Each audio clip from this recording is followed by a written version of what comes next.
I'm live. Okay. YouTube was having problems.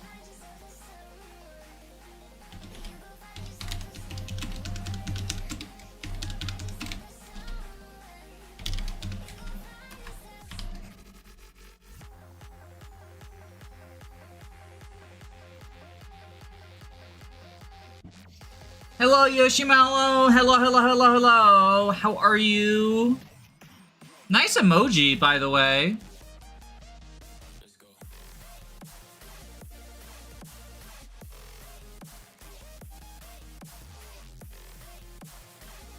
Alright. Is it not working on you? Is the YouTube not? Oh my god, what the heck? Is it not live on YouTube? Test. Are we live?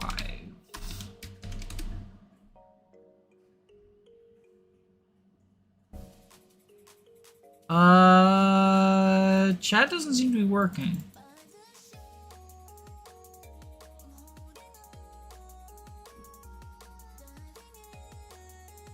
YouTube says it's just upcoming, but then when I click on it, it says we're live. Hang on. There's an easy way to test this. It still says waiting. What is YouTube? It says live on my end. Fuck this platform. Fuck this platform. It says I've been live for 3 minutes. Oh my god, I hate this platform so much. It's working now? Am I actually live now? Okay. Now it says I've only been live for 20 seconds. I hate YouTube so much. Okay. Game. Yes. Gaming. Okay, next question. How is the volume? It says my voice is in the red zone, so I'm gonna turn my voice down, but is the music a good volume for that? Should the music be louder or softer? Music up or down? Or stay the same. It can stay the same.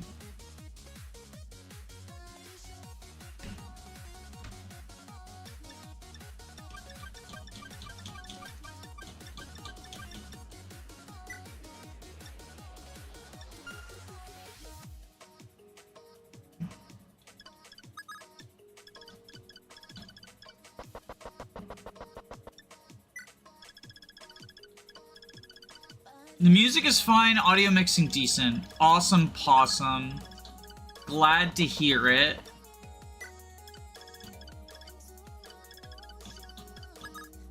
Ba-da-ba-da-ba. I still hear you, the game noise, and the music. The music seems equal with the game. That's about where I want it at. Because we don't have the game music on, right? And the lyrics are fine, like it's quiet enough that lyrics are fine. Cause that's the only concern I have is like lyrics.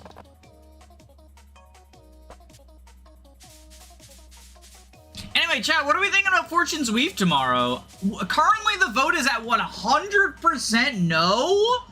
For Fortune's Weave news tomorrow? Nobody has faith? We have no believers?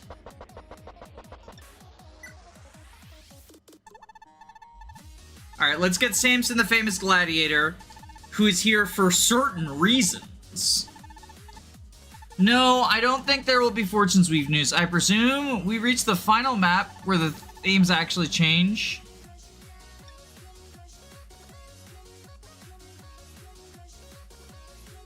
Huh? Oh! Yeah, we can turn the music back on for the final map if chat wants. Hey, Frog! She's mad at me because I had to give her medicine earlier today.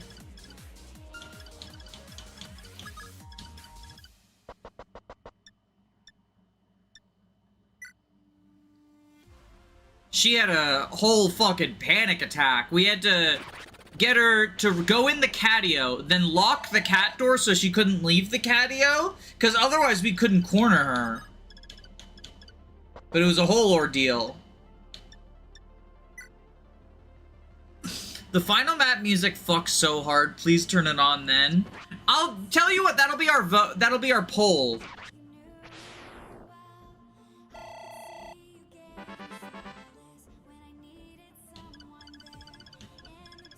No Fortune's Weave news anythings. No believers in chat.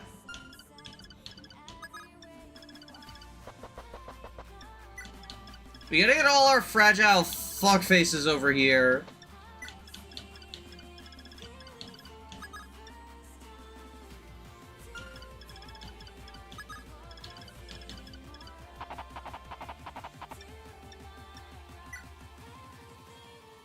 My family's getting a new cat tomorrow. She has worms. Is she getting meds for the worms? That's exciting. New cat time, though. I personally think Fortune's We've got delayed because they haven't spoken on it for a while. I think there's a good chance it got delayed, but I don't think it's guaranteed to got delayed. I wouldn't be surprised if it was tomorrow. What's tomorrow and why would it be Fortune's Weave? Tomorrow's a Nintendo Direct. See, here's the thing, right? We haven't gotten news about it, but we also haven't had Nintendo Directs in a while. So, like, when would we have had news about it, you know?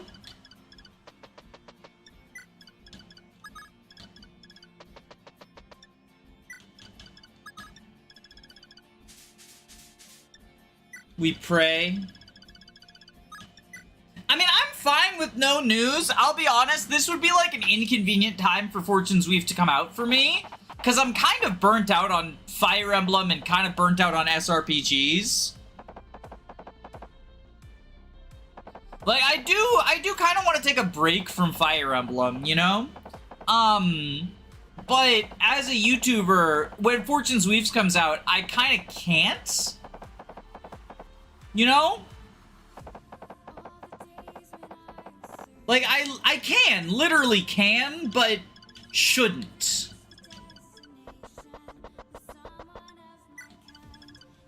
A second break? I mean, I guess having the Final Fantasy could count as a break. That is true. But this is like a real break.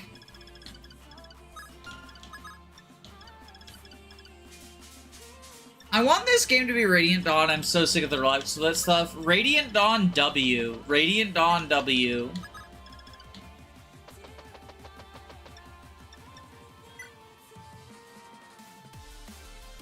Radiant Dawn is like either my favorite or second favorite Fire Emblem, depending on my mood. Like, it's that and Rev. And Conquest. Like, they're all up there. Because the Fates engine is just so good when you're not playing Birthright.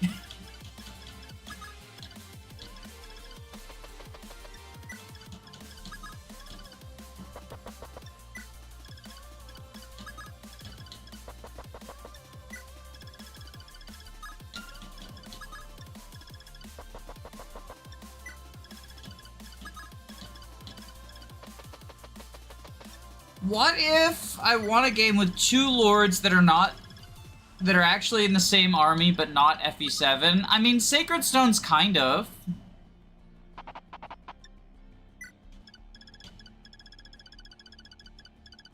But also kind of not.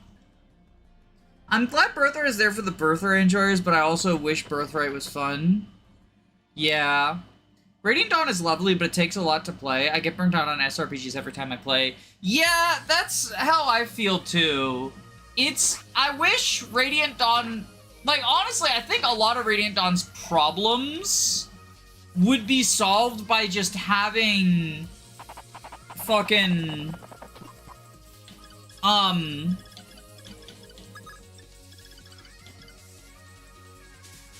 no Alencia mode.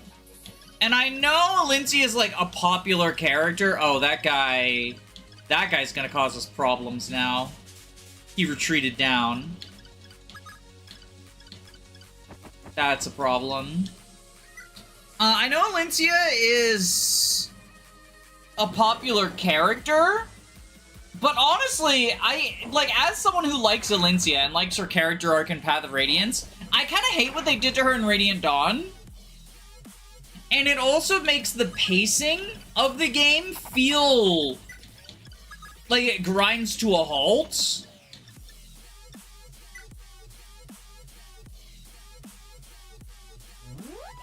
Alencia mode is kind of pointless. It also doesn't add anything to the story.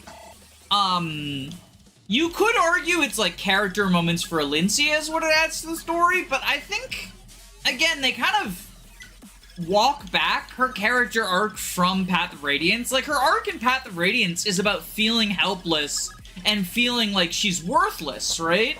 And then realizing that, like, all the people, even though they haven't heard of her, they love her. And, like, you know, yeah, from a leftist perspective, you could say something like, oh, monarchy is pro-monarchy, yeah, if you hate fun, right? But it is kind of a beautiful story of, like, you know, just she gains her confidence, right? And then Radiant Dawn goes, no, they all fucking hate her. They all fucking hate her. And she was right to feel insecure and feel like when she took her title, nobody would fucking like her. Because nobody does like her. And there's a rebellion, and the common people all fucking hate her. Like, the thing is, it's not just the nobility that hate her, like, it's not just Ludwig. The fucking Brahmin Nefene chapter is about how, like, all the people in the rural village are like, actually, Alencia kind of fucking sucks. And it's like, I don't know, I don't think Alencia sucks. And I think, like, her whole arc in Path of Radiance, I've gone on this rant before, but, like, her whole fucking arc in Path of Radiance is about recognizing that she has value, and just because she was sort of, like, hidden and not supposed to be the successor, and, like, Joffrey was gonna, or not Joffrey, Renning was gonna take over, and how she feels like she's inadequate for the job, and then, like, she learns that she is actually enough. But no, she's not, because she immediately fucks up as soon as there's any decision to be made. She makes the wrong decision, and everyone hates her for it, and I fucking hate Alencia mode story. Path of Radiance was actually a pro-racist story all along. They accidentally wrote some good parts in, so they decided they needed to fix that in Radiant Dawn. That is, like, so, okay, Radiant Dawn does also just double down on, like, the bad parts of Path of Radiance. And I think retroactively, Path of Radiance gets worse because of the way that Radiant Dawn handles the, because of the way that Radiant Dawn handles the, Branded? Is that what they're called? The half Laguz, half Bjork?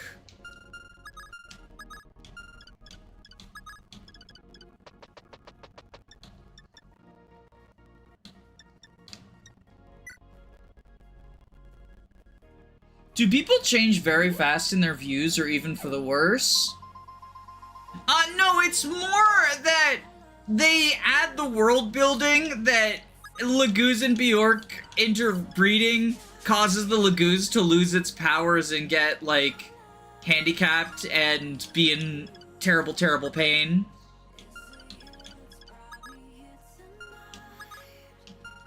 And, like, that sucks.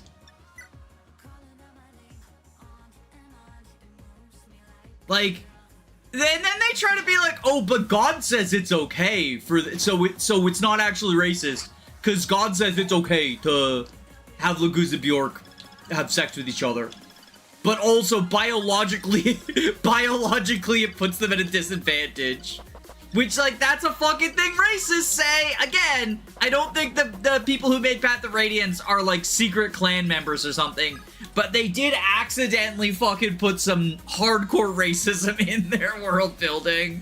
I like when Stefan talks to Yune and gets to laugh at his own suffering when God doesn't do racism. Like, that's a nice part, but again, they didn't have to make the world building make it so that Laguz lose their powers and become physically handicapped and in tons of pain, right? They could have had that happen, and just also have it be the propaganda around stopping them from interbreeding, right? Because the reveal in that scene is that there was never actually, like, a real reason for the Laguz and Bjork to not breed, and that it was all propaganda from Safarin, who, like, wanted the world to end. I guess spoilers for Radiant Dawn. The story's kind of a shit show, even without diving into, like, why I don't like it. Radiant Dawn ends with one of the gods being alive, so Elgame. I mean, it's both of them being alive. They, like, merge back together into Ashenera again. I think the gods, like, the whole, like, order and chaos are both necessary, and the gods, like, reuniting and becoming Ashenera again is actually pretty awesome. Like, that's my take.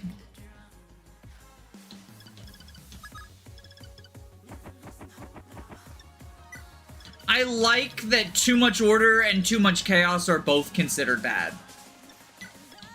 And that, like, they... Where's Marth? Oh, he's all the way down there. But yeah, I like that. I like that aspect.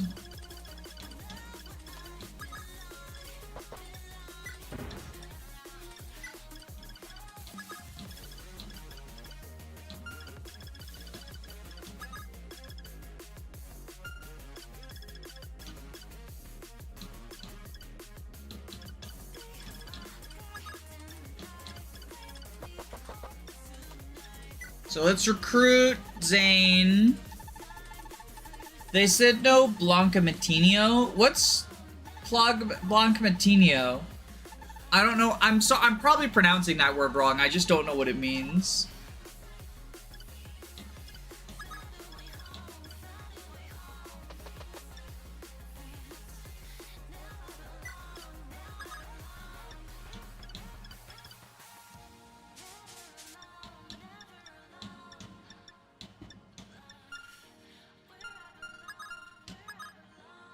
AS of 5, AS of 11, Jesus Christ. Okay, Wendell lives, and as long as he doesn't get crit. And then we can start trying to fuck him up on player phase.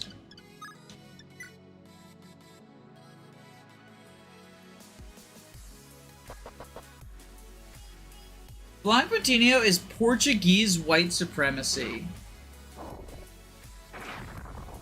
Ah, interesting.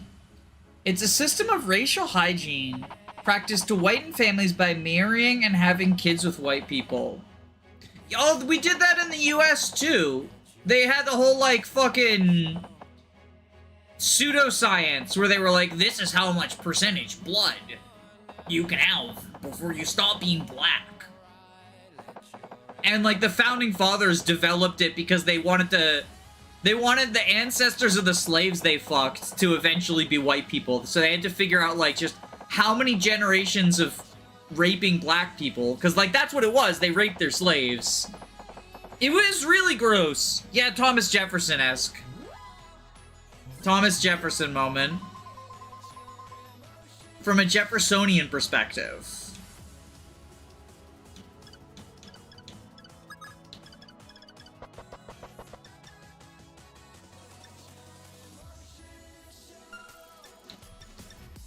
This hero's really scary. I think we use a Parthia on him. Like, he's really fucking scary.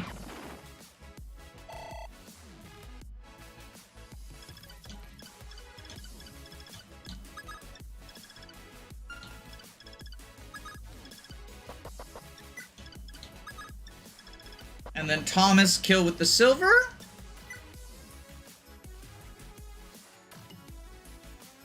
People never talk about white people raping black people through history. I'm employed again. I'm employed again. Have some money. Cynthia, thank you for the $2. That's awesome. Congratulations on employment, by the way. That's also awesome. What's your job, if you don't mind my asking? Danny, what draws you to the zero growths runs?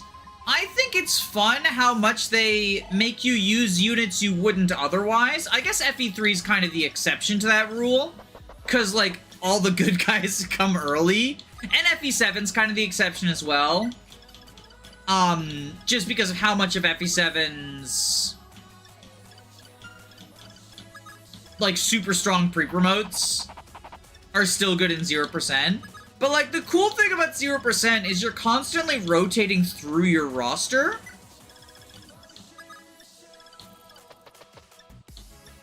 And so you end up using units you wouldn't otherwise. Y'all really think we're not getting Fortune's Weave news tomorrow? I think we are. I think we are. The poll seems to indicate no by a significant percentage. Right now, y'all's poll is, it's 50-50 actually. It's gone up.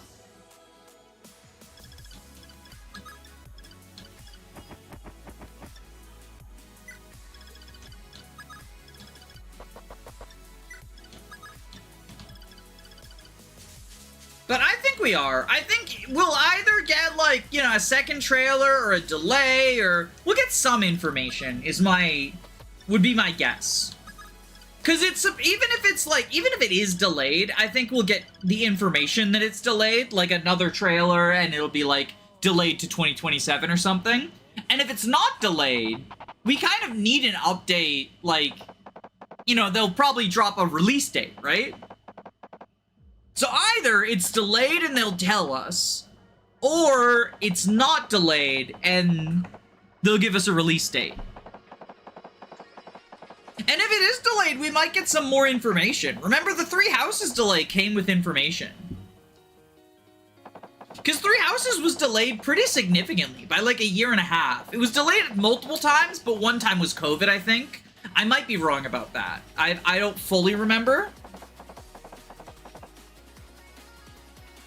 I'm excited, though. I'm gonna stream it, unless I oversleep. Which I hope I don't oversleep, because I have a dentist appointment shortly after the Direct.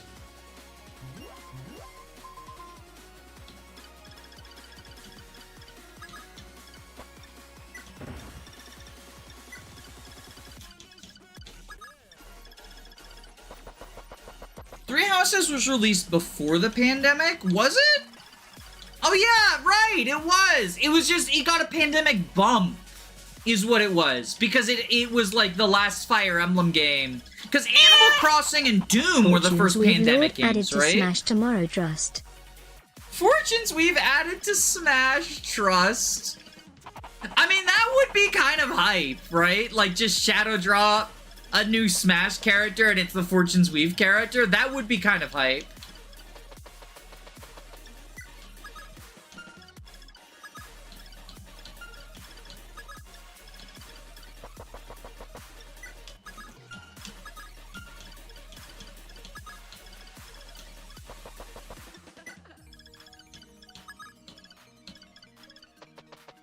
Pre-promote should have extreme sauce when a 0% oneer eventually does a 0% when they're forced to deal with like 11 gimmicks just to have good bases. That sounds awful. I think pre-promotes are fine as they are in most Fire Emblem games. They're overtuned in a few.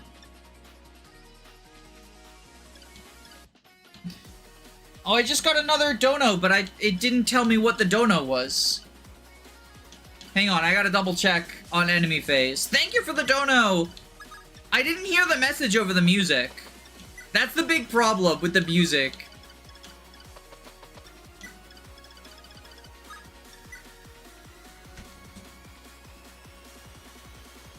Oh no, it was just the Fortunes Weave one reactivated again. That happens sometimes because this fucking platform sucks. Zero skill sniper. But yeah, I think for the most part, pre-promotes are well balanced. The main exceptions are like Engage and FE7, where they're like overtuned to hell and they kind of eclipse the growth units. But like something like Arcanea, right? Where like, you know, Samson and Astrum are worse versions of like, you know, the Ogma you trained up. But they're still usable. Or like Tyronio in Path of Radiance is another really great example.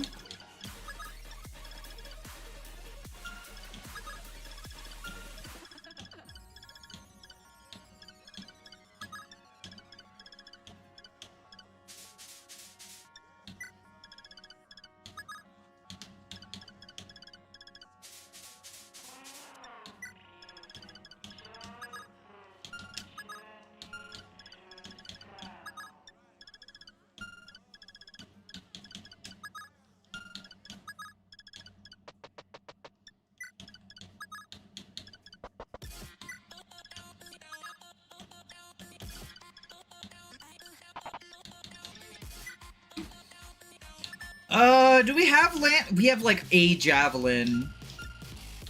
We have no lances to give him. Maybe I shouldn't have done that transformation.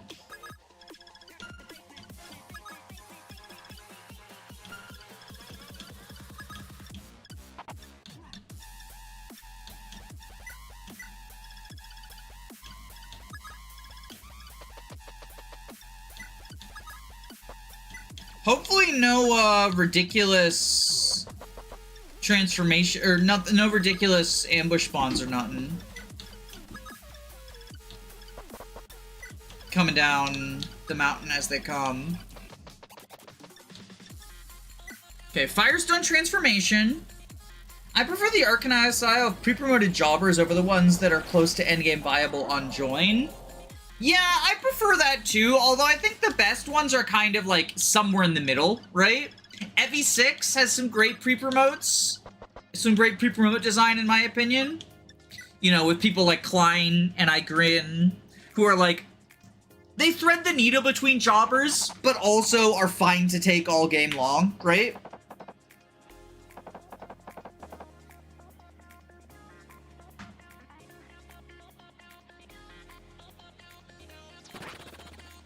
Oh shit, the 4% crit. Don't crit again. Okay, we're good. Roy stays winning. I prefer good pre-promotes, but one major flaw you're forced to deal with. I've picked up on that through the subtlety of you constantly proposing, what if there was a sage who fucking killed all of your units if you deployed him? What if there was a hero who cost $1 million anytime he does a round of combat? What if there was a sniper with bow range minus 17? I feel like I'm playing it up a little bit, but I feel like you propose a unit like that like every stream, and it always sounds like the most horrifying. Oh, he's got a night killer! Shit! He's got a night killer! I love Pent and Louise. I don't like Pent. I think Pent is too good.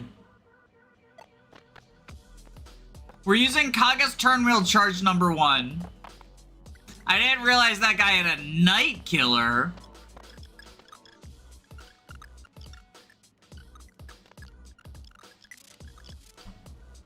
Okay.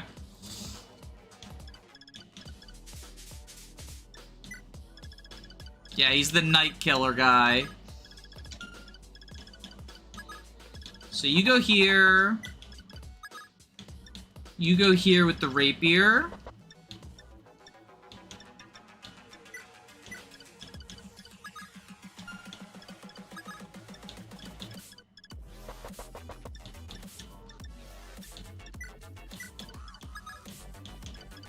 You go here.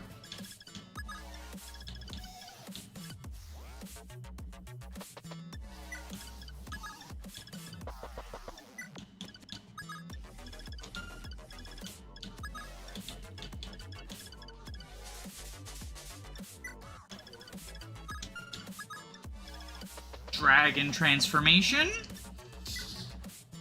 Pent should have 10 speed because he can't seem to hand a candle on his kids because FE7 was made first. My boyfriend's playing Awakening for the first time, and it's funny seeing him need to actively remember that majors don't need to attack at one range. He got Robin killed because he forgore. He forgore.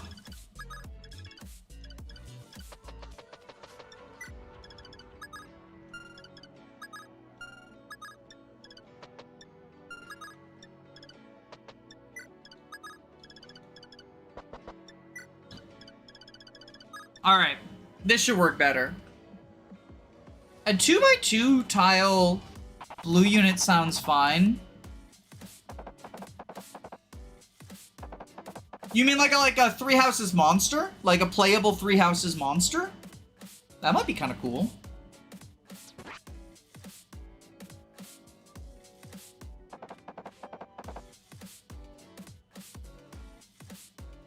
Or dragons. Make ballisticians 2x2. How would that work with deployment slots, though? would all deployment slots have to be spaced out so that a 2x2 could fit there? Because if they're overlapping, like, then how would that work with deployment slots is, I guess, the only question I have. Three Houses experimented with unit size. Yes, but exclusively for enemies. You could make paths they couldn't use. Yeah, that could be interesting. Although, Radiant Dawn already does that with ledges, right?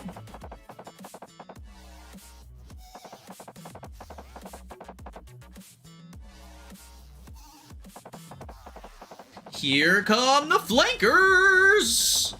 I should probably pull up the reinforcements to see what turn they show up.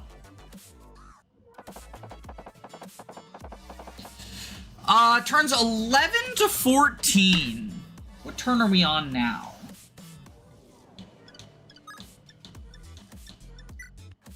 Turn 10. Okay, so they're coming soon.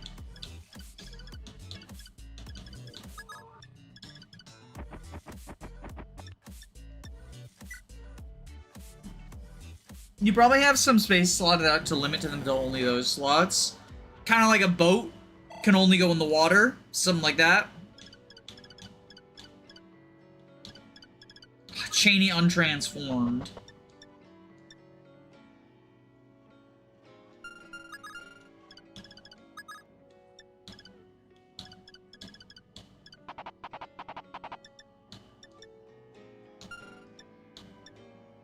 "21 attack versus 11 defense. That's 10. That kills. I'd find Louise using a deployment slot more interesting if it wasn't FE7 deployment. Yeah, Louise would be very cool in a game other than FE7.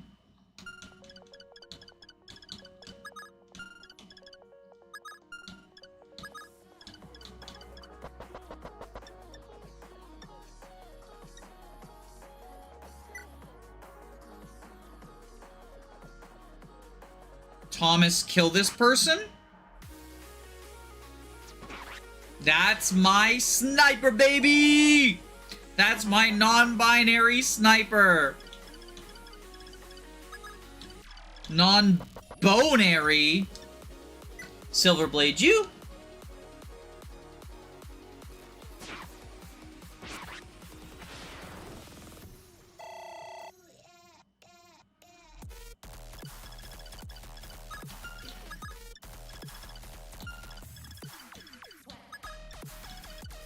Alright, Excalibur you!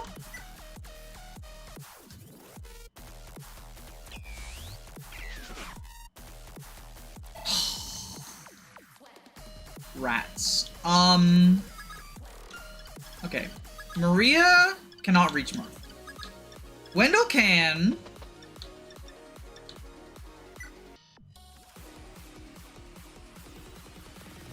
Let me make an argument I've never made before for something original. Story should matter more than gameplay. Sadly, Fire Emblem story sucks. I think story is as important as gameplay. But I agree Fire Emblem story kind of sucks.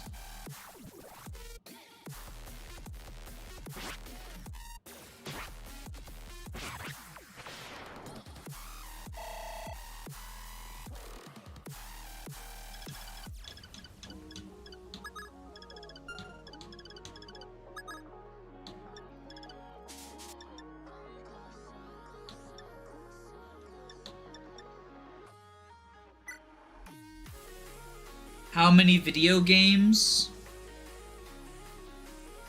Too many.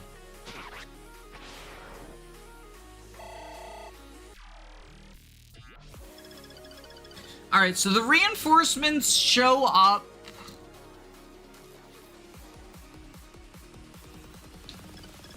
Above and below the castle. Okay.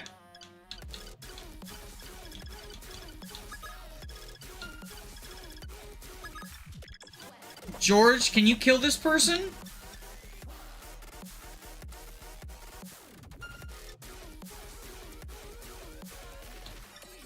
$16 minus 7. Oh. George coming up shy. Linda can, but she's probably dead in response, right? 20? No, actually. So does Linda kill this person with aura?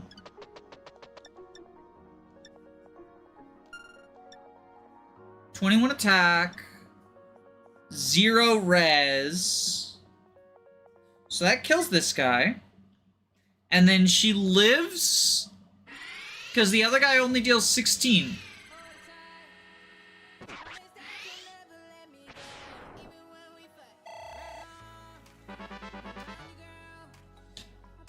I'm the type of person to give units funny tools because, oh yeah, that would fit them regardless of balance. That can be an interesting approach.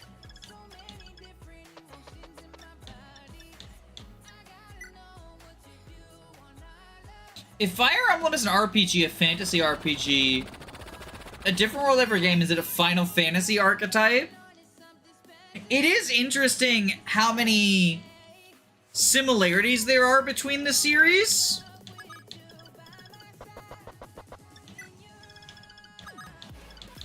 Even stuff like, and I think FE4's story is overglazed, but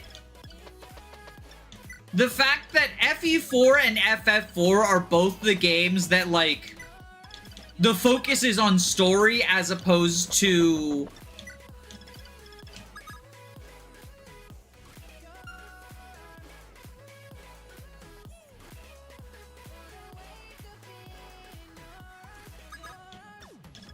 gameplay, where the gameplay is, like, kind of ass, but the story is the thing that people gas up. Kind of interesting. Every FE game was in the same world before FE6. Yeah, didn't Kaga say, like, Arcanea and Judd Girl are the same world? Personally, I think it's cooler if they're not, but canonically they kind of are. But I also think that's been retconned, question mark?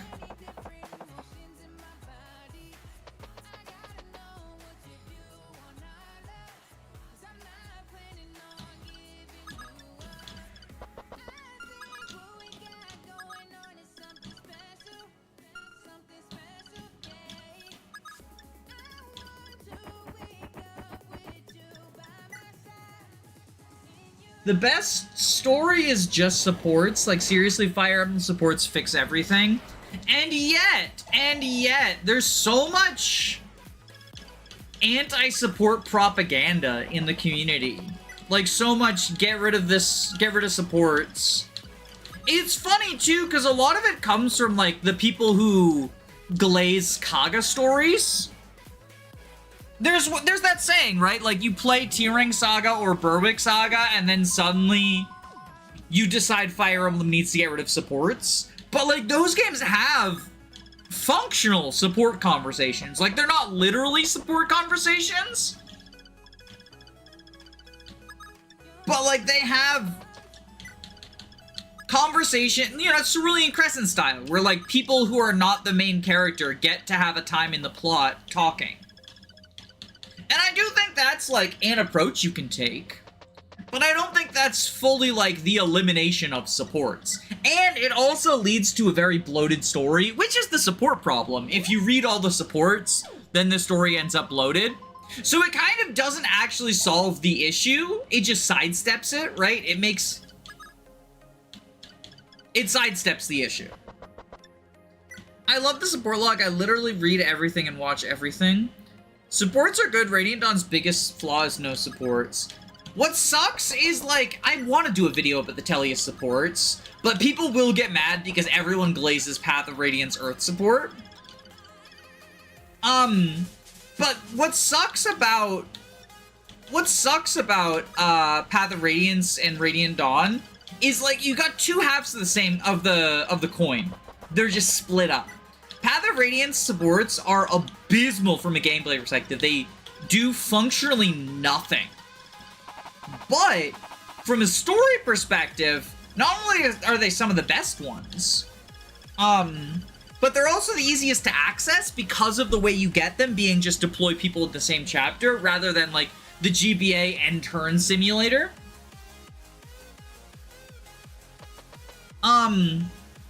So that that's the story side good, the gameplay side bad. And then in Radiant Dawn, I actually really like Radiant Dawn's support system from a purely gameplay perspective.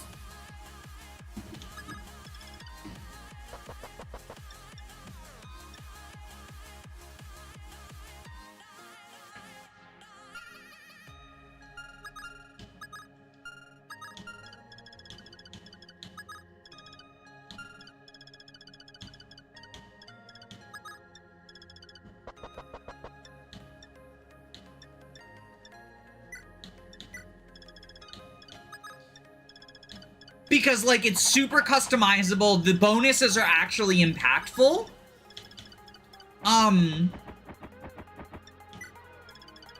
Picking out who pairs with who is, like, a relevant game. Like, the bonuses, because you can get them so quickly and because you can pick who wants what affinity, and because they round up, they work really, really well. But from a story perspective, they suck so much dog shit.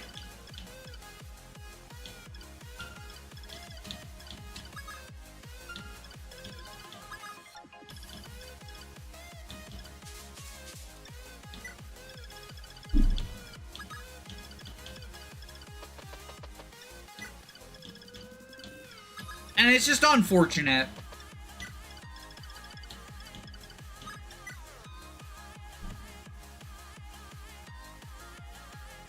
Shoutouts to water support. Water support is weird because it's like good and bad. Aretia's fallen soldiers still live, but as long as I'm here, I won't let you enter this castle. Alright, I just need to not get crit by this killer lance. We have 2 Kaga's turnwheel charges. There we go! Okay. That's good.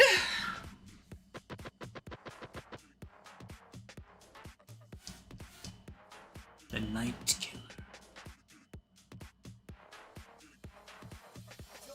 Damn Minerva and her pride. Oh my god. Damn Minerva and her fucking accuracy.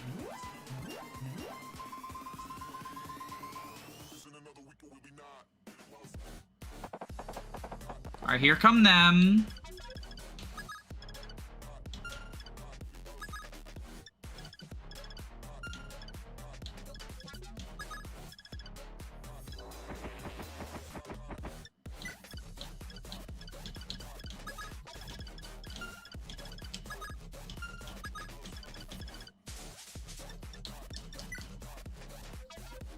We gotta kill this Night Killer guy.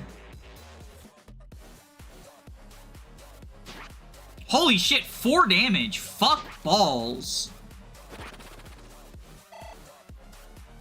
I didn't even check the forecast. I just sort of assumed Silver Lance.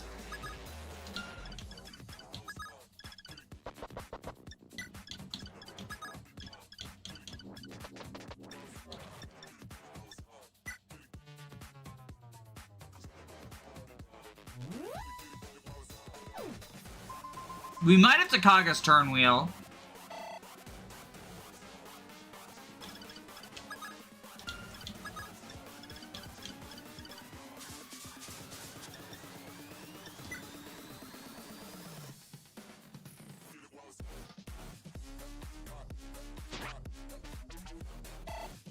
We also need this guy dead, like super dead.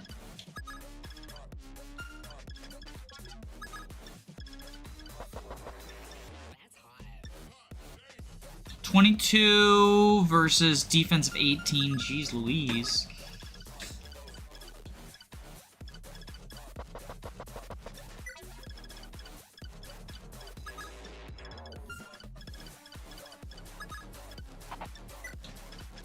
TFW General on a throne.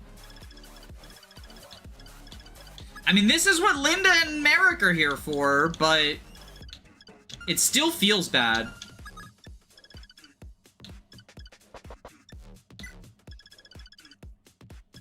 I played this game on my modded 3DS at work. It's pretty legit. FE3? Nice, nice. Love to see an FE3 fan.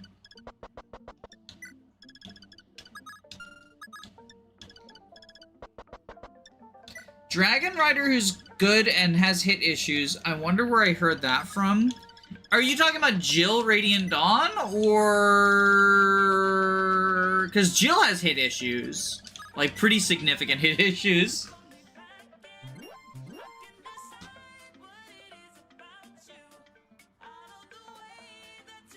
Elise. Oh, Elise has hit issues too. Yeah, that's true. And Jill. Zeus? Zeus has hit issues? Although I don't know how good people consider him.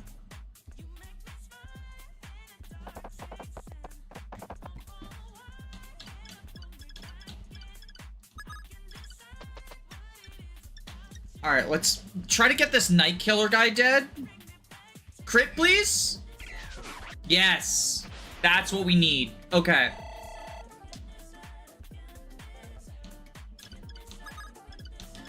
Thomas, how do you do against the healer? Zeus has capped strength. True, but bad skill.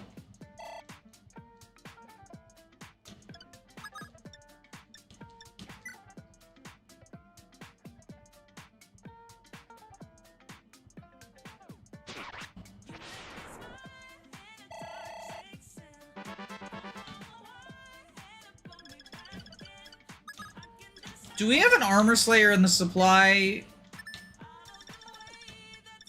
Nope, they're... oh, whoa, whoa, whoa, whoa. Yeah, okay.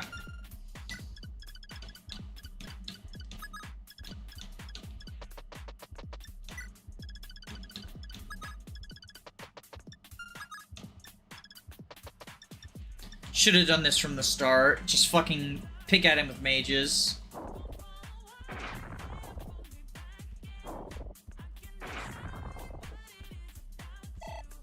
Milady 2 is nice. It is.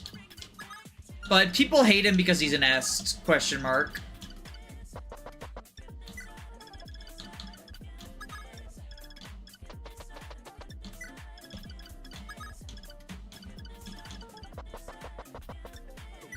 Q isn't too late for me. I think Q's pretty fucking ass. If I'm being honest. I think Q's kind of fucking ass. I could joke about Strategist Elise being best, but I might actually change my mind. I think there's an argument there, and I think that's gonna upset the Conquest meta, but... so here's the thing, right?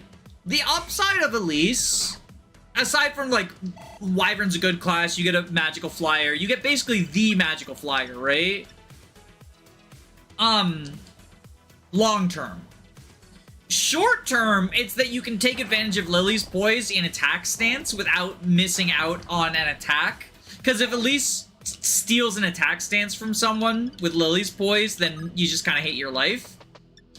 But here's the thing, is you've only got a 70% chance of actually getting an attack stance with Elise, right? So, like, I don't know.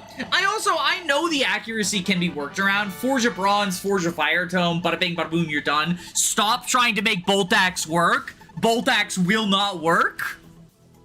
But I don't fucking know. Like, it's just annoying, is all. It's annoying to work around. The more I play Conquest, the worse I feel about both Elise and especially Wyvern Elise.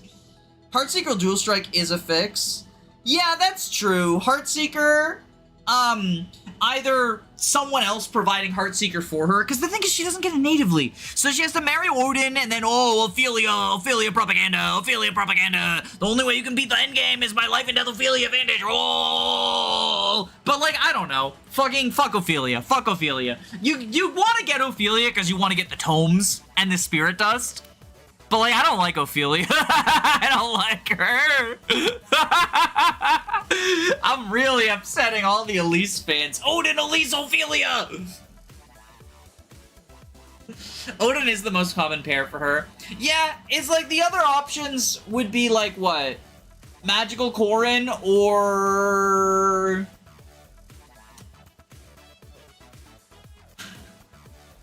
Her fast support is Arthur, so like that doesn't do anything. At least an Arthur can marry instead. Yeah, I guess you could go Magical Percy, actually. Wait, hold up. Hold up. Okay. No, wait. Okay, I think I'm cooking here. Fuck Wyvern Elise. Marry Arthur. Malignite Percy is the actual fucking accurate high magic flyer. Wait. Fuck that shit. Fuck Wyvern Elise. Keep her in strategist. No. Okay. Because he's actually accurate. Because he has a good fucking, like, skill and luck stat. Unlike goddamn Elise. Jacob could work. Yeah, Jacob gets Wyvern from her. That's the other one if you want to do, like, Super Jacob. But, like, then you're not getting Felicia early. And that's annoying. Not having early Felicia is so annoying. Like, it's doable. The Jacob strats are fine. I did Jacob in my first playthrough, but like it's so much easier, especially once you know like all the thresholds that fucking devoted partner gets you to that you are just shy of without it. Like once you notice it, there's no going back. And fuck Jacob. That's twice now. In my rep playthrough, I shipped him with Elise, along with Charlotte and Xander, specifically for the vibes, and then it turns out both of those are meta. I do not think Jacob Elise is meta. Jacob Elise is not meta. There are people who will tell you it is, but it's not. So, just like, I need to propagandize, or anti-propagandize that, because fuck Jacob. He doesn't deserve the Wyvern favoritism. I meant Odin Elise. Oh, okay. That is meta, but maybe it shouldn't be. But maybe it shouldn't be. I'm slandering Elise. Soldiers of Aritia, and the warriors that have fought alongside us, I am truly grateful to you all. Thanks for your efforts, we have finally reclaimed our homeland of Aritia from the hands of Darua, but there are probably many enemies waiting for us inside of the castle. Everybody, don't be careless! The only propaganda we need is Hugh. Fuck Hugh! Hugh sucks ass! And end the video.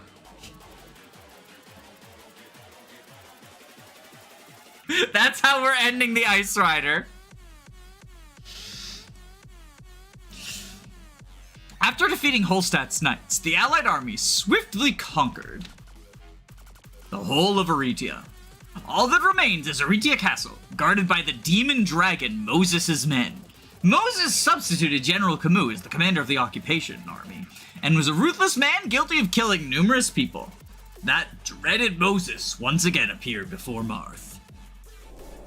Hugh is the Fiona archetype only good in Burger King. Yo, I had someone tell me I was gaslighting them because I said I think Meg is better than Fiona. YouTube moment.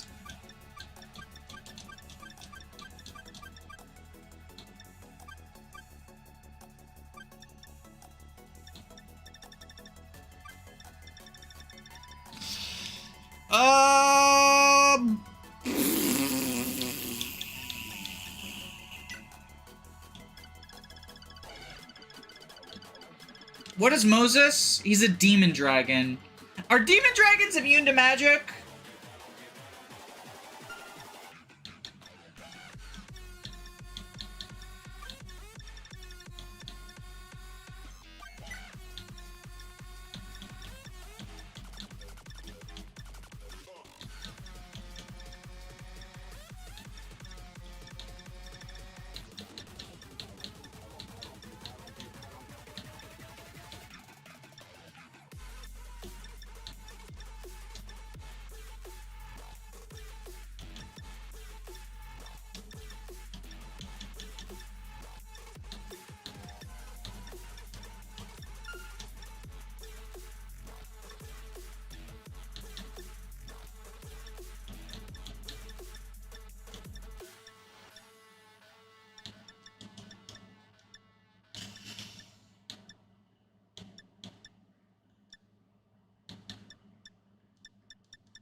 We get an iron.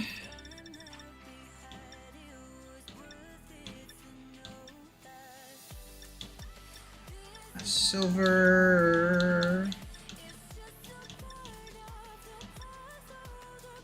Killer.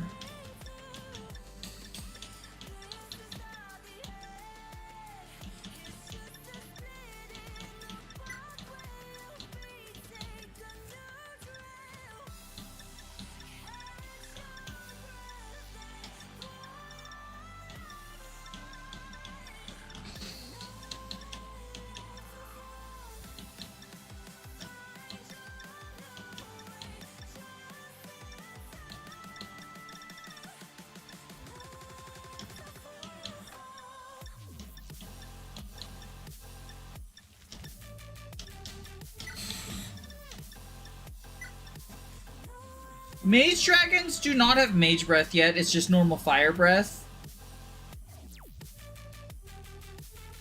Not in this game, but the Comet's Gate, they just have a shit ton of res. A base of 15!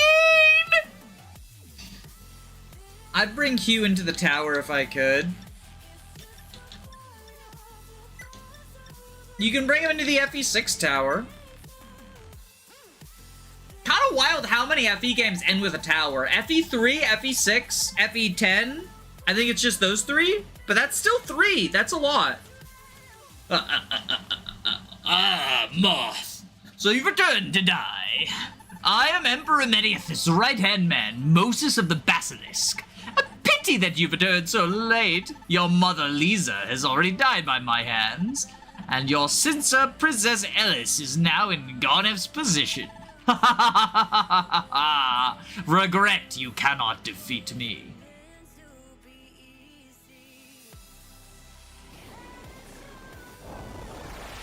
FE8 post-game, true. The Tower of Volney. We did Tower of Volney Zero Growths, Jacob and I.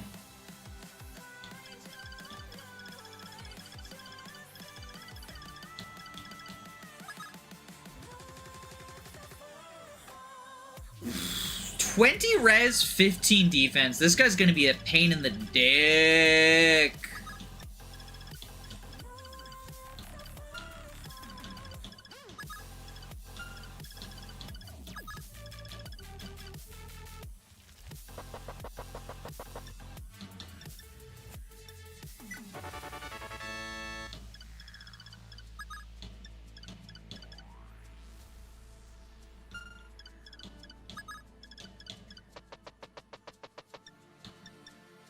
Firestone. Bantu! I don't know if that's alongside Moses' base res, but oh god, he's capped. I missed the part of the Bible where Moses transforms into an evil demon dragon. Yeah, that must be in the sequel. That must be in the sequel. The straight-to-DVD sequel to the Bible.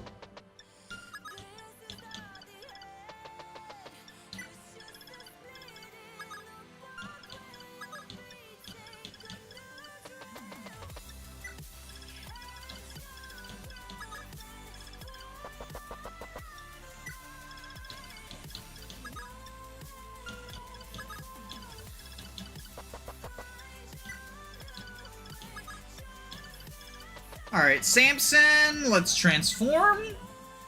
The straight-to-DVD sequel, known as of the Bible, also known as the New Testament. That would be the Book of Mormon, right? Like, the New Testament is the sequel that they released in theaters, and the Book of Mormon is the straight-to-DVD one released just for the fucking American slop.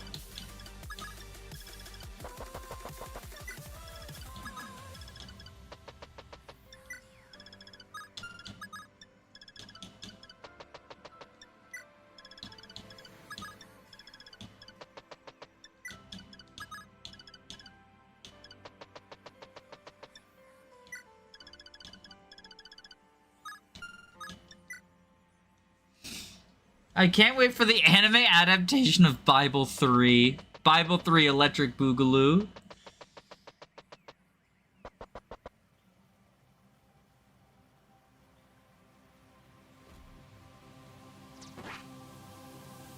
Banutu! Oh my god, Banutu's accuracy is kind of ass.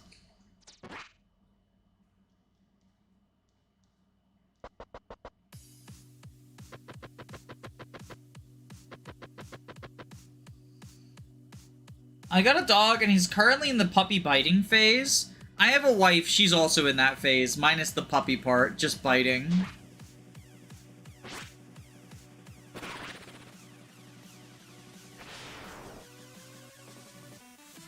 Is 80 a good hit rate? 76 is not terrible for this game. It's just, Benutu keeps missing, and it's obnoxious, you know?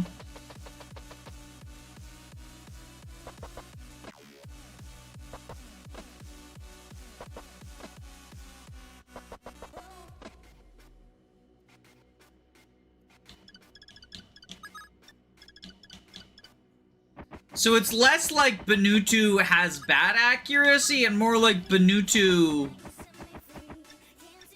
has been having bad luck.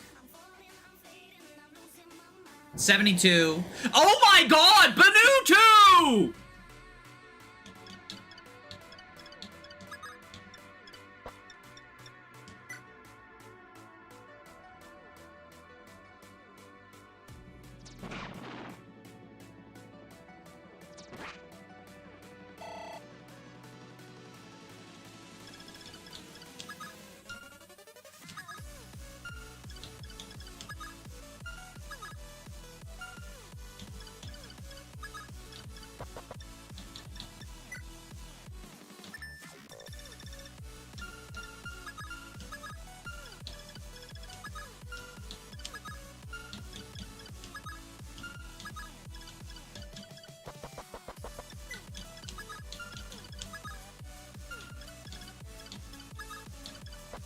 I'm not happy with him right now. I'm not happy with him right now. He's showing you why you should never gamble. Fire Emblem fans should rethink hit rate as a whole. This should be a hit rate is good Ice Rider. What, like do you want me to propagandize FE7's low hit rates? Cause I won't, I don't like them. I think low hit rate can be a nice, like, when you have something to work around, but I don't like bad hit rate moments. I just don't. That was the biggest problem I had with Life of Saros, I mentioned in the review, is I felt like consistently dealing with low hit rate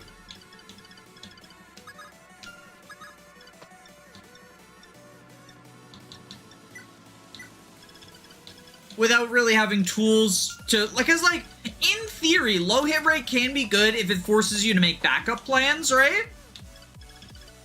The problem is low hit rate in a game where you need every single action for your primary plan means you don't really have the flexibility to make backup plans. Why skill is a good stat Ice Rider video? I mean, it is. Like all stats, it's thresholds that make it relevant.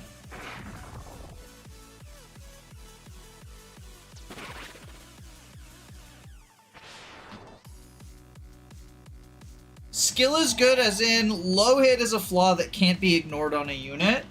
Yeah, I mean, so the thing is, right, and this ties in with the Elise slander we were doing earlier, is that in some games you can work around it, though. Like, you don't ignore it, but you work around it. You use things like Benny's personal skill, Heartseeker, Certain Blow, right? Like, Certain Blow's goated.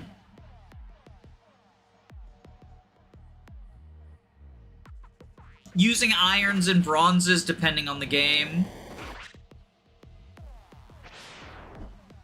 But in other games, you kind of don't have those options, right? Like someone like, you know, Lawton Wade, where their irons are still inaccurate, and like the niche of using the hammer is lol.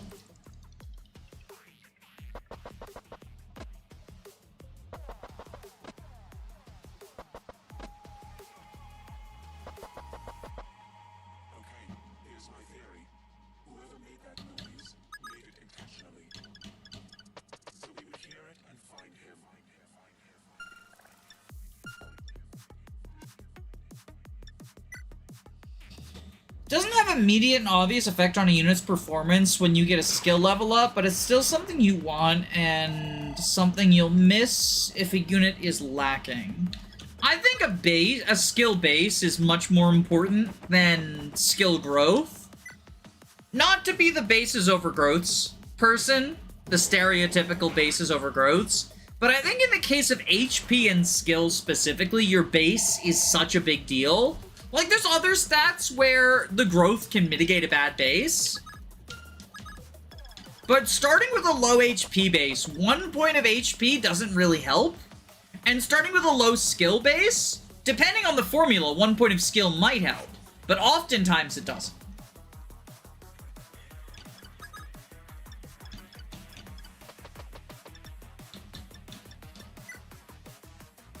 Skill Bane Corrin users.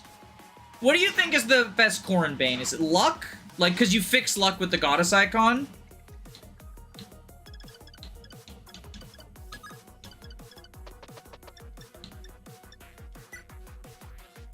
Base skill as in base weapon hit?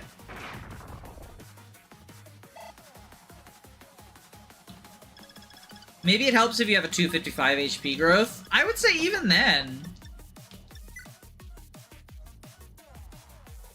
Res is the best Bane, and just don't fight mages. I know Res is the best Bane for Prologue, because you don't fight mages until 5, and at which point, like, lol, Corrin's not the one fighting them. It's Kaze baby. Kaze baby all day.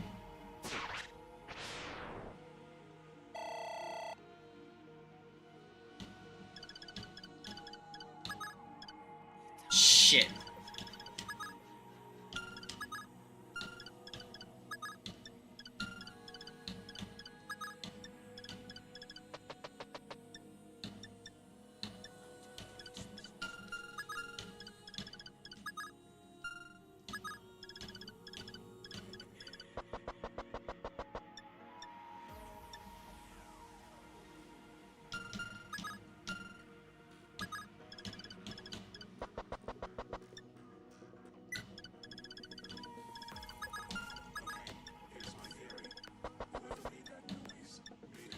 Trade. Get the dragon kill.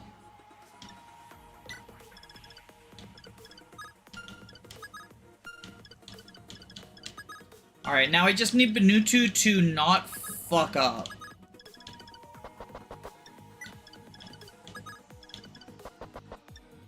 Speedbane Magic Boon is based for Dragonstone Plus users. Doesn't the Dragonstone Plus stop you from doubling?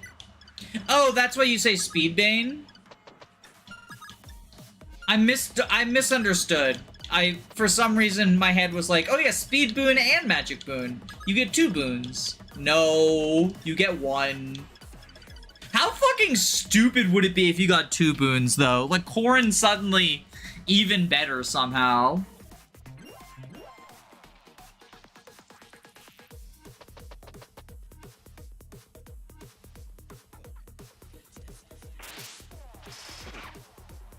Fuck! Blizzard! It's super effective!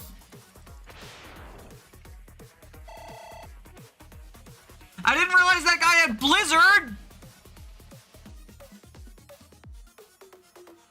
Shit, that's exact damage, too. We can save this with Kaga's Turn Wheel. First Kaga's Turn Wheel. And we just reblow.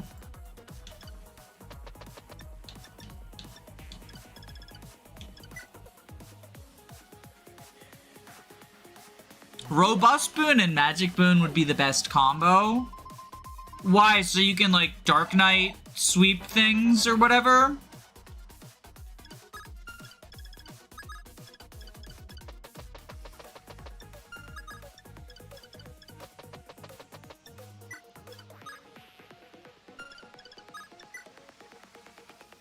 I didn't know Blizzard made Fire Emblem. But no, in case anyone doesn't know, Blizzard is effective against fire dragons. That's why he's dealing 20 fucking damage.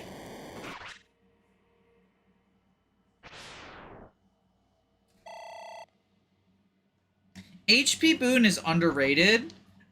Is it? I sure a lot of people propagandize it because, like, Fates is the low HP game, right? Is the argument? Oh my god, Benutu.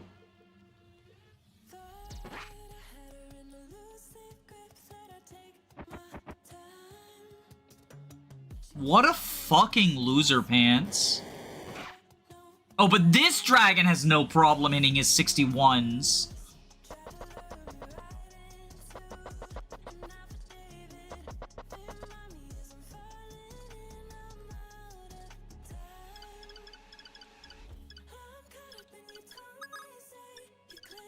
Alright, dragon kill. I think there is a lot of tomes that do effective damage against dragons. Yeah, Blizzard is good against fire dragons. Fire is good against ice dragons, right?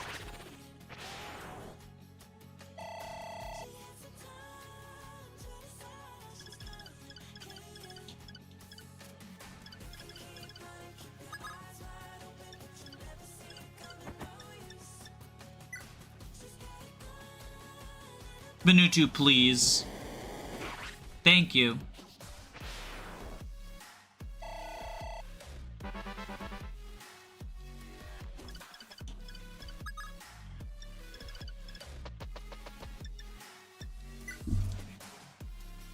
Alright, let's clean up the thieves.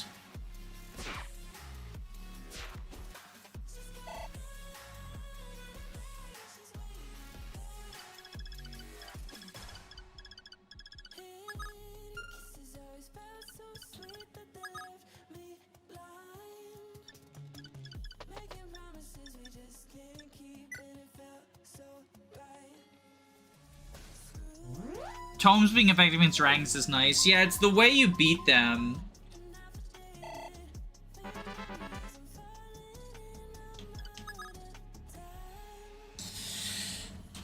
Marth's stats looking pretty good just from eating every single stat booster in the game.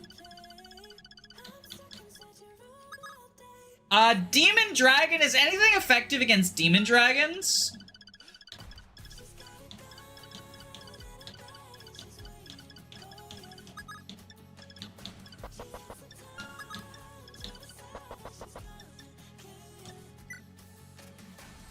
Is Blizzard the only tome effective against fire dragons? I think it is, but, like, I don't remember.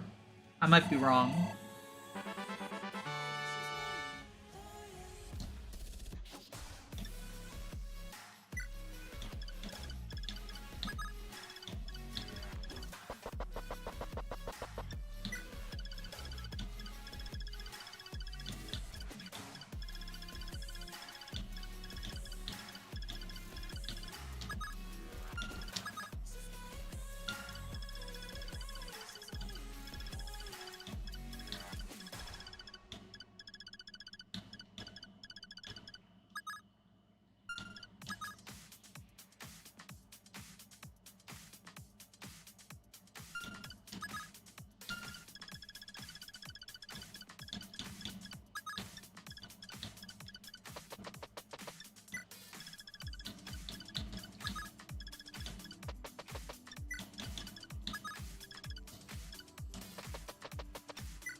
Hi, Frog. You feeling better after your stressful evening?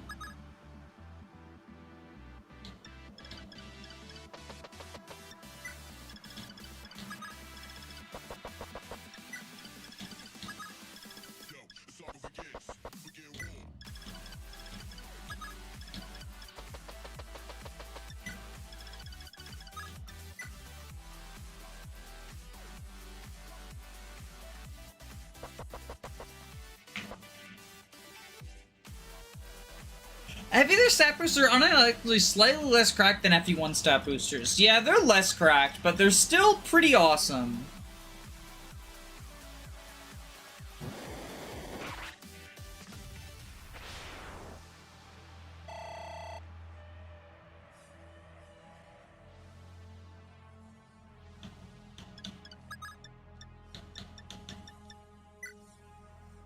Also, you can't buy boots in this game. True. You only get the one pair, right? But, in exchange, you can buy manuals.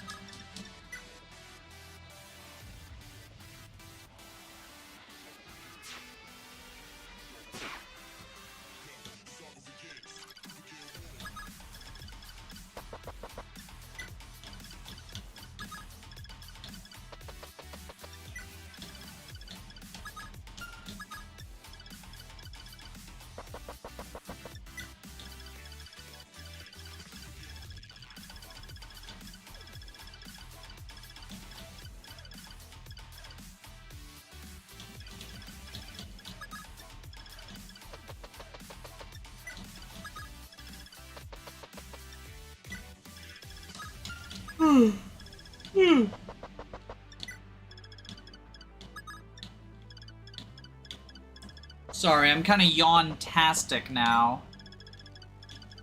This is gonna be the last chapter before Betty Bye. Gotta go to bed so I can wake up in time for the direct for Fortune's Weave reaction.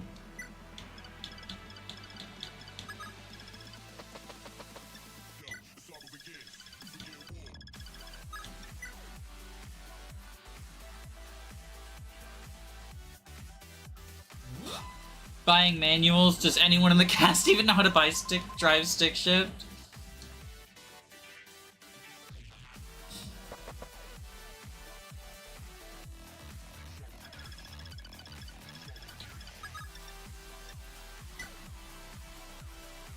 Manuals are good for 0% growths. In theory, but in practice they come so late that, like, not really. Also, I gotta ban this Twitch bot.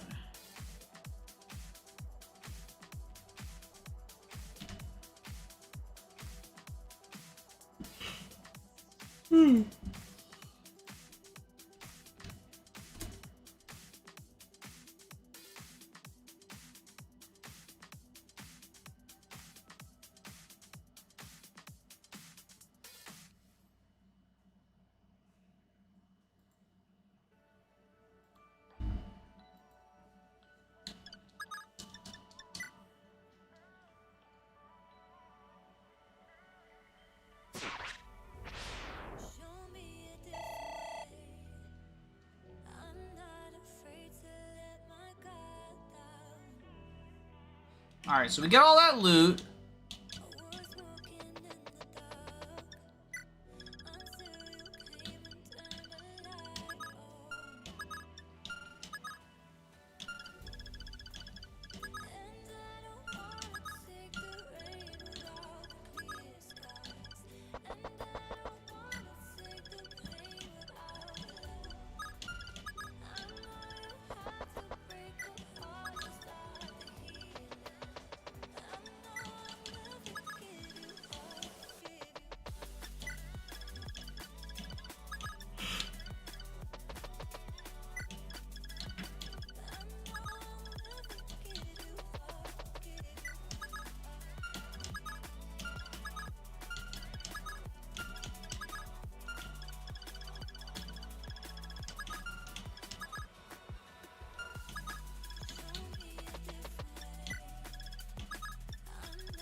Hey, Frog's up here, by the way. I saw her.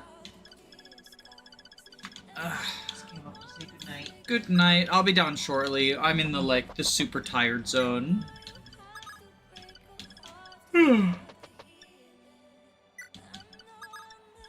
it looks like chat is also in the super tired zone.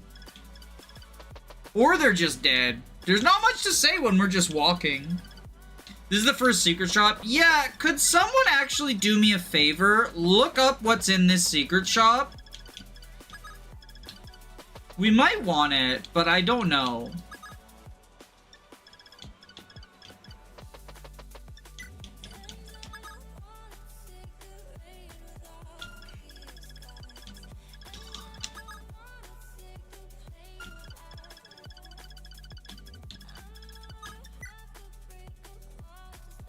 I'm excited for Fortune's Weave and sad that I won't be able to play it because the economy said no Switch 2.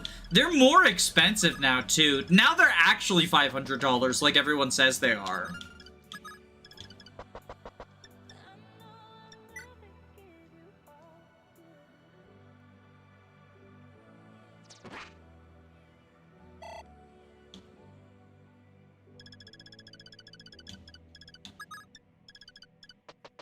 The Steam Deck also went up in price by like 40 to 50%, depending on the model. Which is ridiculous. Blame AI fucking bullshit for that, because they're buying up all the chips.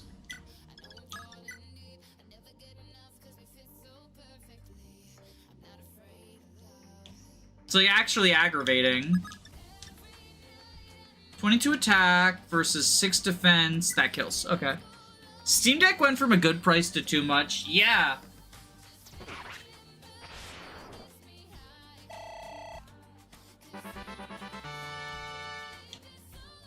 And our Steam Deck started having problems, like, this week, too. So, like, I hope that it's fixable. I think it's just the battery is fucked. Because I got one at launch, right? I was one of the early adopters.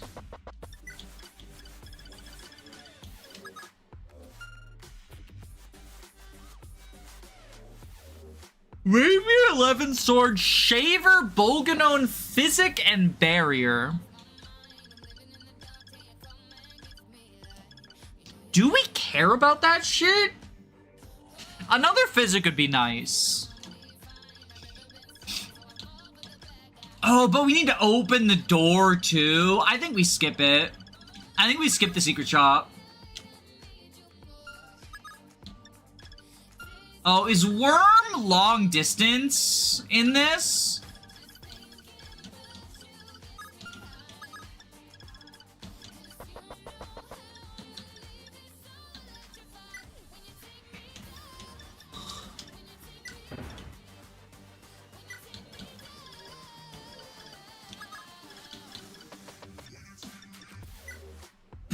Worm is a siege drum now, yes. Oh, lovely.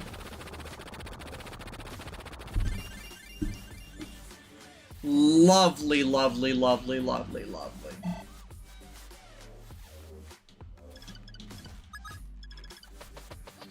I did get a recommendation on the Tomas video. Someone said Tomas can be used to drain ballistas in FE3.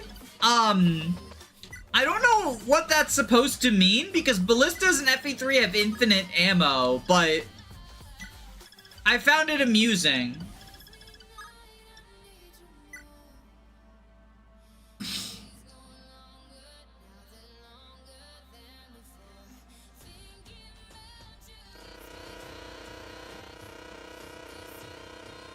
Yo, that's a sick dodge animation! When did this game turn into FE5 for how much of Ward door keys so much? Thomas, no! Kaga's turn wheel. They're just very stingy in giving door keys.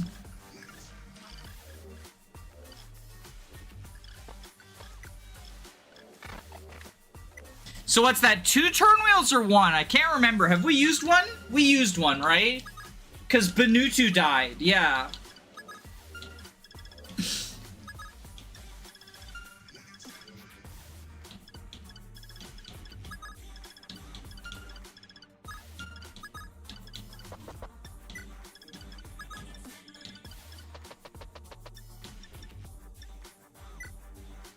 To this chapter, yeah. 1 for Benutu's death, and then 1 because Thomas got fucking crit.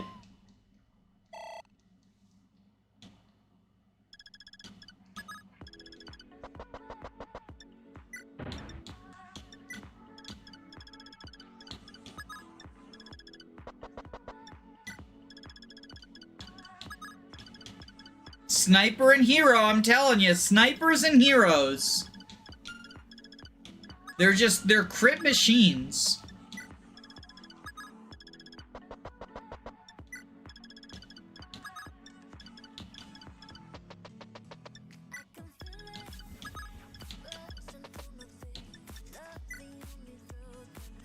Worm/Swarm is explicitly also enemy only. Not only if the fighting can never get one beat, never make the enemy attack you from the same distance. Based on my brief experience messing the run randomizer. Oh, does the randomizer, when it gives you swarm, like, have it kind of fucked up? A fucked up and evil swarm?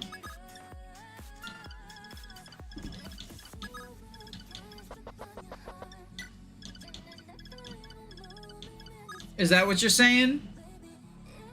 Can't thieves open doors for free in this game? They can, which is why I was opening the door with Julian. My point is that the locked door makes it so that Julian, well, first off, he's dead. Like, he's about to fucking die. Which is why we have Julian instead of Ricardo. Get fucked, loser! Yo! He lives!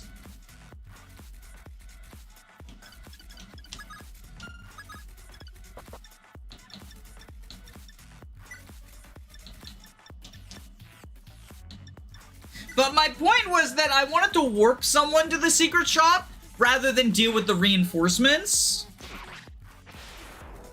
What? Is that our third turn? Did he get crit? Oh no, he was just low HP and I just didn't check that.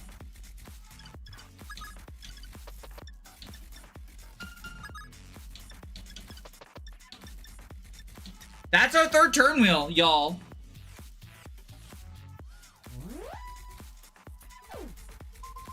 Enjoy your night too, Raven. Enjoy your night. We won't be streaming too much longer. Either I fail or I win, but either way, we're going to bed.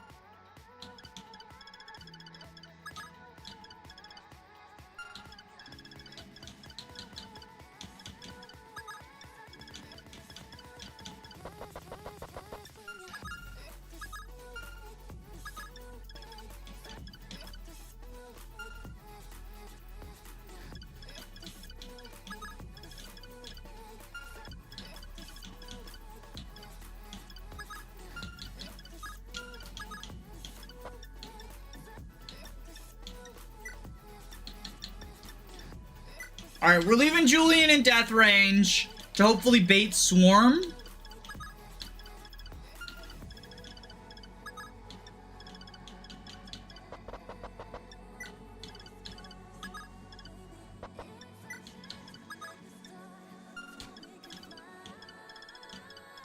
Actually, is Worm what? 10? 1, 2, 3, 4, 5, 6, 7, 8, 9, 10.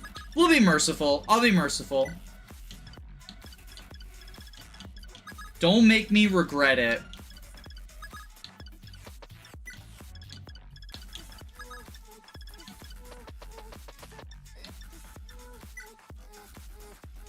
What did Julian do to deserve this? It's mostly just bait. Like, to bait the Swarm away from the people I actually care about.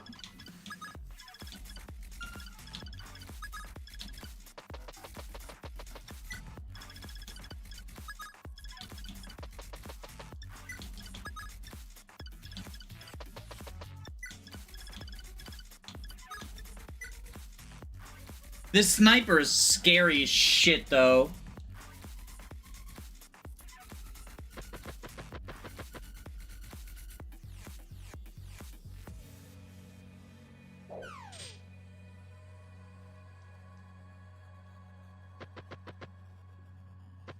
And yeah, so I don't want to deal with these reinforcements.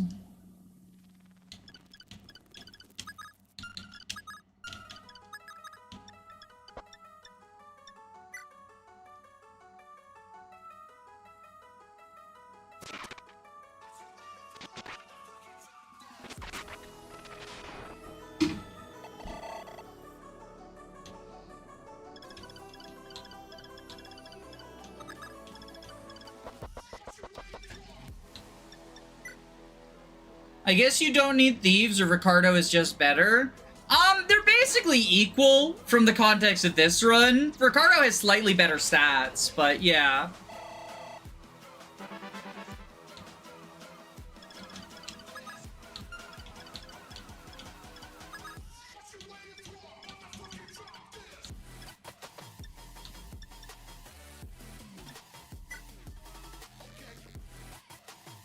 Alright, Samson heal up. Ricard doesn't have the cool unique sprite that Julian does. True.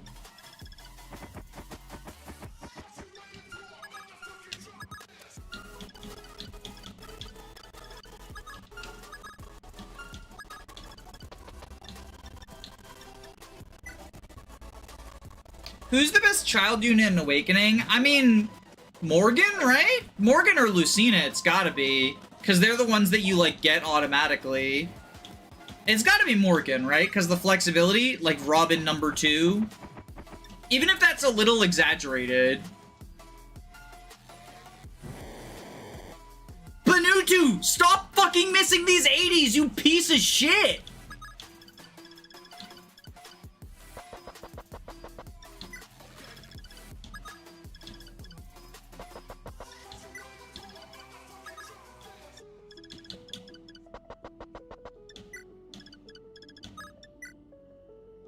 FE3 Book 2 resurrects anyone who dies in Book 1. Yeah, they're different campaigns. What?! Oh my god, I forgot that guy can water walk. I always forget.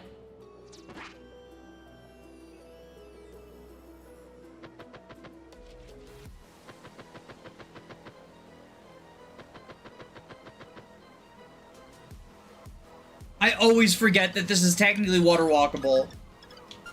Okay.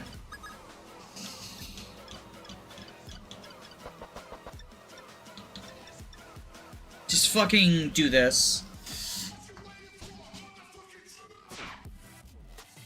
There we go.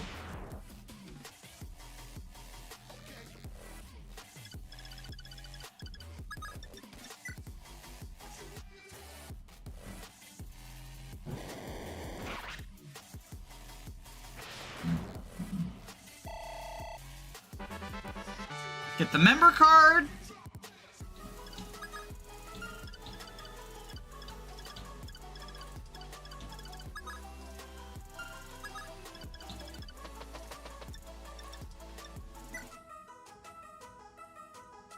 Relive up George.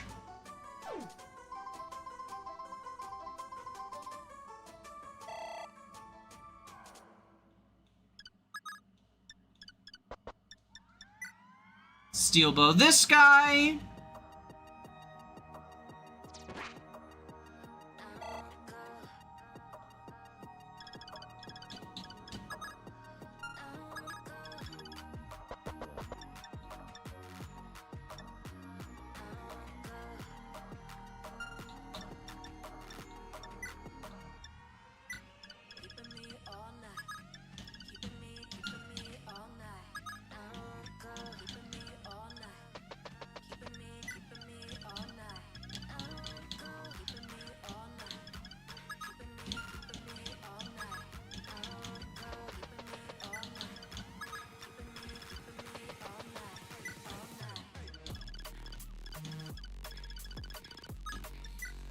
Alright, Samson, you got this shit.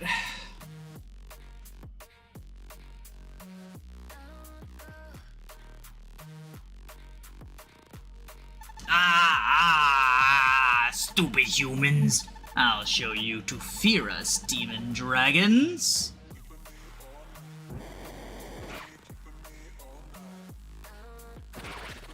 Hell yeah, Moses is dead.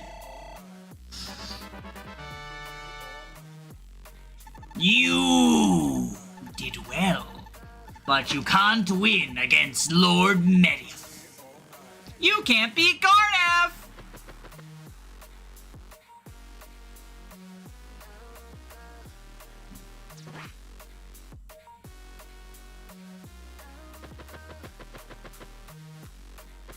So this is why I didn't want to, traipse Julian all the way up to the secret shop, because these waves of reinforcements go on for 10 turns.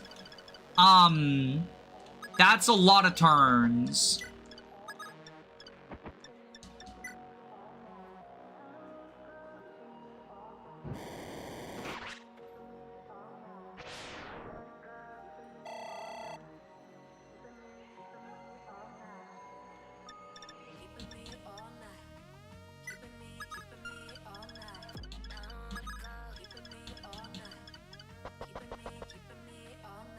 Unless the wiki is correct in that the reinforcements stop when Moses is dead. If that's true, maybe we go buy a physic? See, I think the wiki's wrong about that. Because the way the reinforcements work in this is they're percent based. So for this, there are 3 reinforcements that show up every turn. An Armor Knight with an 80% chance to show up, an Armor Knight with a 90% chance to show up, and an Archer with a 90% chance to show up, right?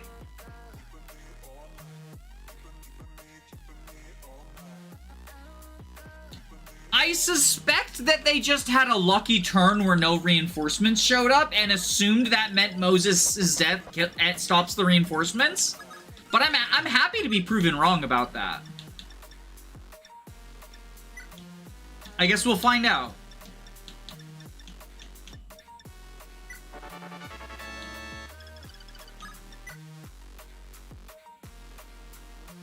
Oh? It looks like I'm happy to be proven wrong.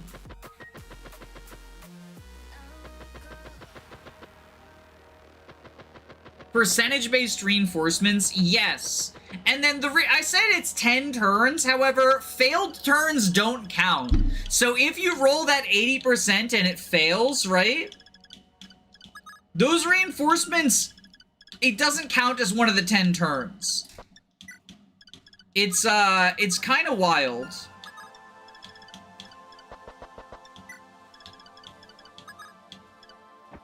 Alright, well then we can kill these armors.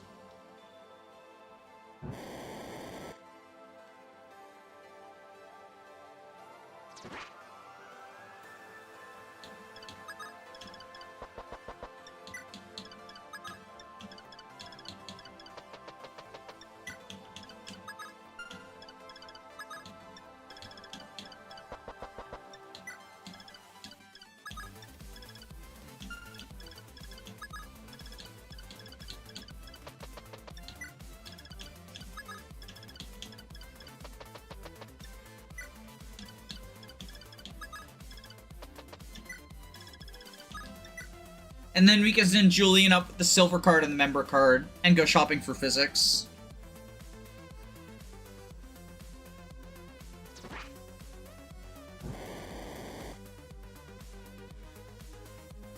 Benutu, why do you suck so much?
We got Bible power scamming. Moses is worse than Samson. I didn't even realize I was killing Bible Man with Bible Man.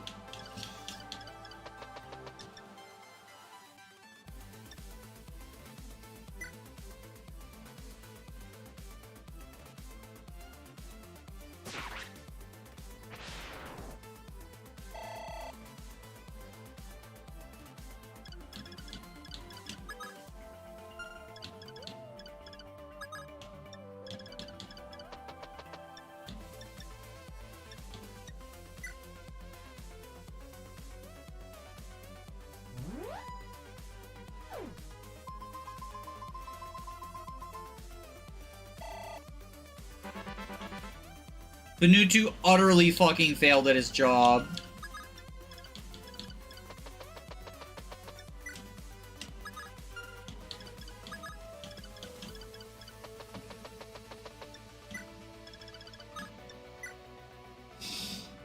The names make the FE3 part of the Bible extended universe. I'm going to hell. Help! I'm going going to hell!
Alright.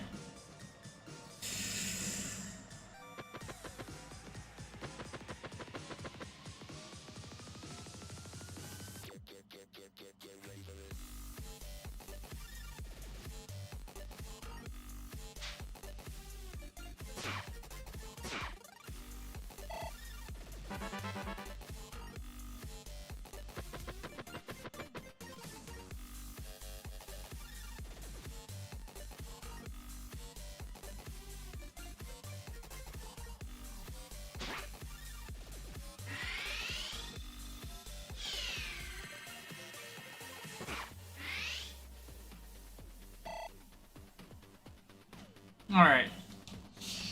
So Linde, kill this guy with Fireball.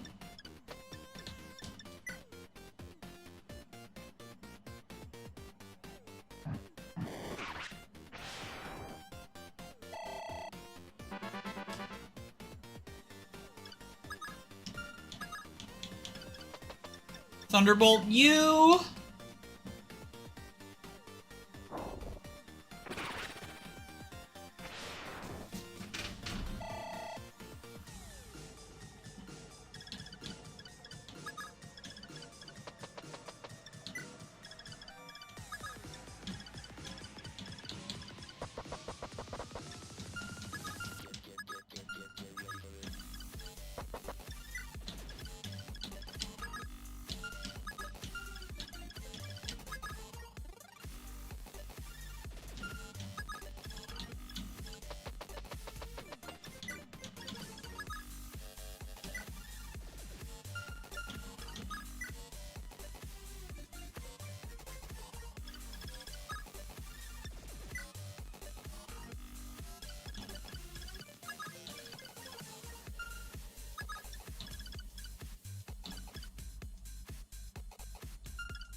Alright, so then Archer comes, and we box him in.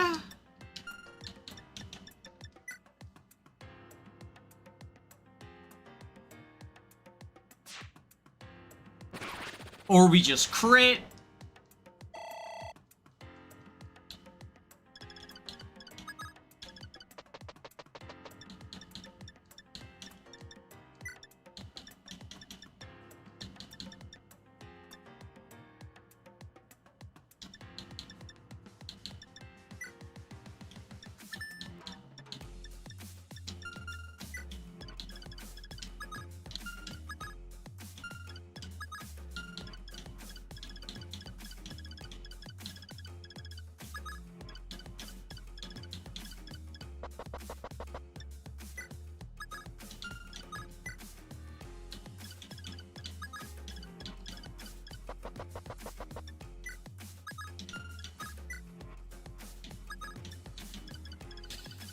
Alright.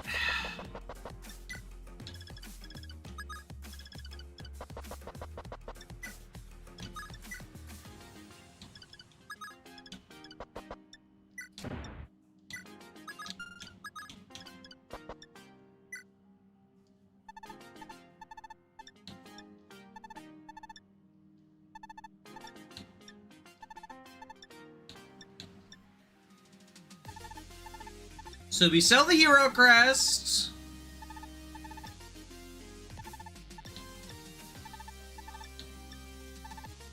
We sell the Orion's bolts and the Knight crest. Cause like General Tomth isn't doing anything for us, right?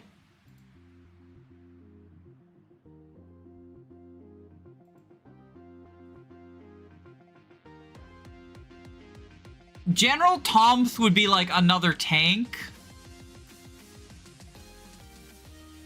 Actually, General Tomth might be the play. Oh, he's level 4. Because he gets 17 defense.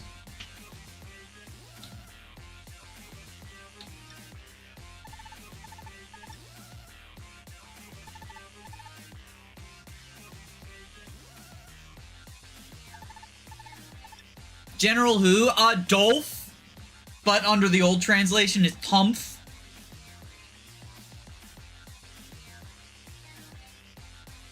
Seven in defense without a Dragonstone is nice. I'll hang on to it for now.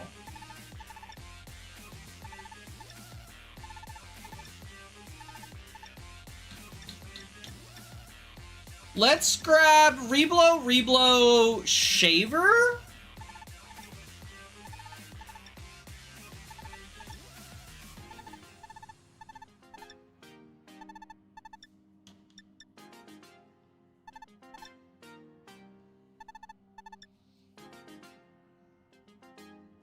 And that should be good. We want to save money for the 10,000 gold stat boosters.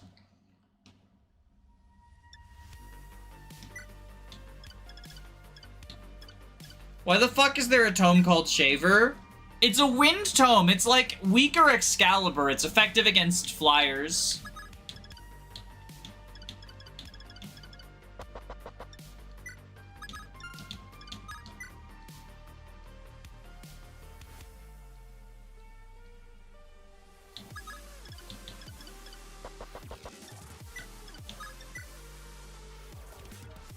Anyone can use it. Yeah, that's the advantage it has over Excalibur, is it's not just Merrick's PRF. So for our purposes, congratulations, Prince Marth! Aritia has finally been liberated. Please listen. The citizens are all praising your highness. Eternal glory to Aritia's Prince of Light, Star-Lord Marth! Alright, good night, gamers. Fortune's weave tomorrow, hopefully.